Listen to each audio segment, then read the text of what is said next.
पैसा असेल तरच केबिनमध्ये या, असा ठेकेदारांनी ज्यांच्यावर आरोप केला होता त्या जिल्हा परिषदेच्या जलसंधारण विभागाच्या कार्यकारी अभियंता वैशाली ठाकरे लाचलुचपत प्रतिबंधक विभागाच्या जाळ्यात अडकल्या। ऐन गुढीपाडव्याच्या पूर्वसंध्येला लाचखोर अधिकारी जाळ्यात अडकल्याने तिचा गुढीपाडवा पोलीस स्टेशनमध्ये साजरा होणार आहे।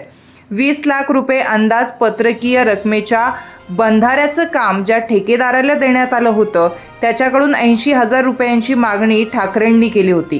त्र्यंबकेश्वर तालुक्यातील हे काम होतं ज्याच्याकडे पैशाची मागणी केली ते ठेकेदार आमदार हिरामन खोसकर यांच्या जवळचा असल्याचं बोललं जातं। या ठेकेदारानं थेट लाचलुचपत प्रतिबंधक विभागाकडे तक्रार केली। या विभागाने रचलेल्या सापळ्यात ठाकरे अडकल्या।